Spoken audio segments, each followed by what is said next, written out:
During the early 90s, teenagers all over America began to emulate and honour heroes of primetime TV wrestling, with complex moves, storylines and characters all being taken from the arenas and into their own backyards. It wasn't long before this phenomenon found its way to the UK and began to thrive in northern England, where the glitz and glamour were to be replaced by cold, damp, dirty gardens and parks, and an underground subculture was born. Style, flair, dedication and creativity all fought against the harsh realities of northern life, where today the phenomenon continues to grow, with internet sites, DVD sales and even dedicated video games. Welcome to the world of backyard wrestling.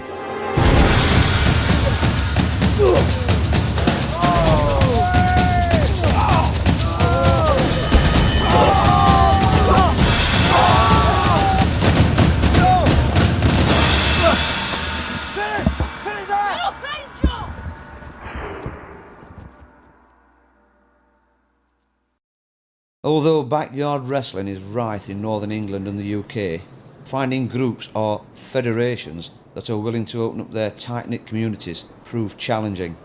However, we negotiated with one of the UK's most creative backyard wrestling federations, Battle Zone Wrestling, BZW, who granted us exclusive access to their highly organised operation. I had another company before this, but things didn't go too well and I stopped wrestling. Then 7-8 months later, Danny wanted to start again, so we come up with BZW. Come on! With a large loyal fan base, the BZW Federation stages monthly pay-per-view events. In between these shows, their website is updated with character developments, storylines and taunts to rival federations. It's like a new concept, it's a bit of everything. The roster gets treated fairly. Danny kind of tells us what he wants us to kind of be like, and then we tell it, we like work from there. Danny gives us like a skeleton and we kind of fill it in with some fashion shit.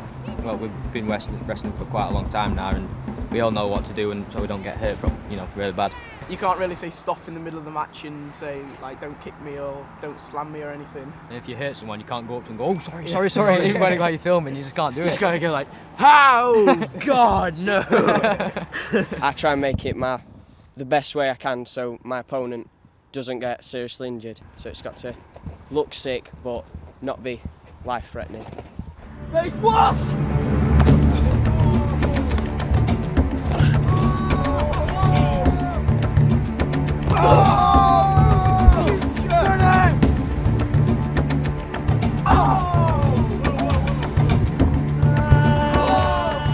Yeah, if you get hurt, you just carry on, unless you really are. Shoot like a broken leg or something. Then just kind of quickly finish the match, like just pin them down. Well, they're used to hit people with. I'll just snap them over people's heads, break them on any part of the body, really. Well, it's pretty scary, isn't it? Knowing that I'm going to get smashed in the face with him and probably choked to death with him.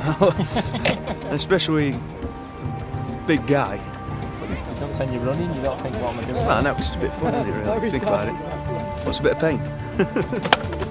I'm taking a real big risk, like today we twisted his very big lad, like, and we lifted something like that, I could like slip a disc in my back or anything, and I risk it, but at the end of the day it's just a few bumps and bruises, and up to yet I'm alright. James is the oldest member of the group, and at 20 years old with a wife and child, I wondered how wrestling fits into his daily life and responsibilities, and how others his age see his involvement in backyard wrestling.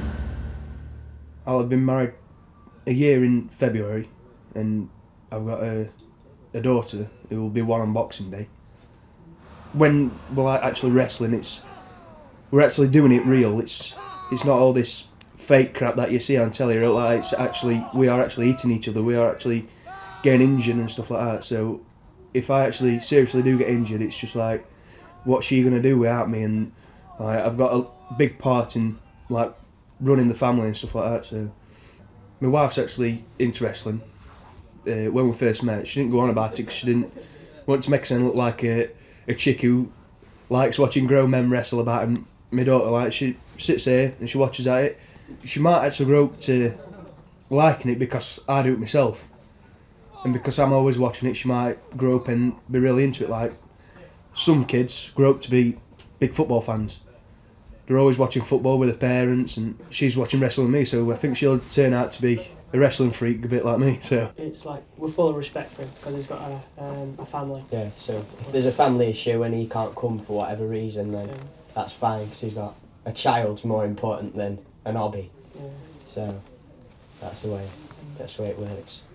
But he seems to be able to fit it all in with his family situation and whatever else with his job, so we'll support him through that as well. Good luck for him. Good for him. Because you're a little bit older than the other guys, what do your friends and family think of what you're doing? Well, they think I'm just a little boy, being a bit stupid, going out wrestling with little kids who's younger than me. But I just think stuff them. They're going to be morbid and go out and get bladdered every night. Yeah, I have a drink occasionally after a match. I have a couple of cans. It's all part of my life in a way, because I've been watching wrestling since I was like 8 years old. I've been involved with it for. Me and Daniel's been doing it since we're about 12-year-old. It's like near enough 5 years we've been doing it, and we really enjoy doing it anyway. So, to me, if they don't like it, it's not their life, is it? So why should they have a problem with it?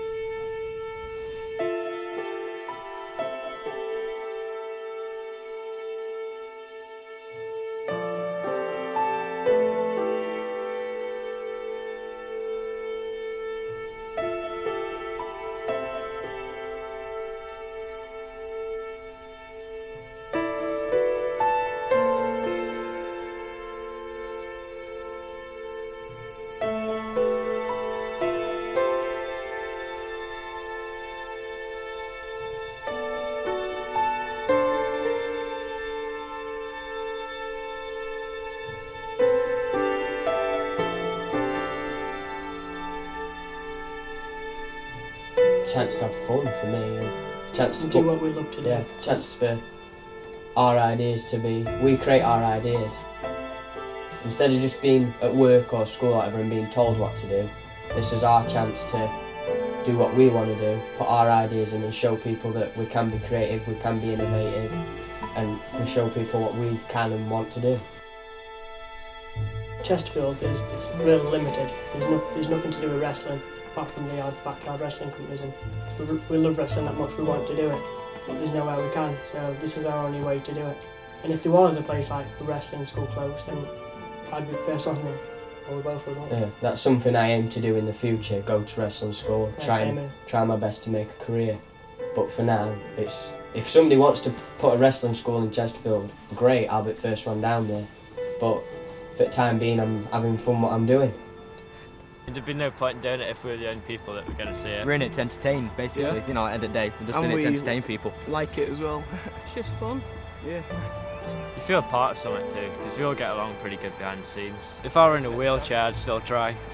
There's no ideas in the area, like there's no ideas put together by anyone to make anything good. The council are too busy putting flowers around trees and building places for kids like us to go and get off the streets and enjoy ourselves. So this is something creative in the area. Anybody's welcome to come down and watch. If people want to be a part in it, they can talk to us and sure we can find them a part in it.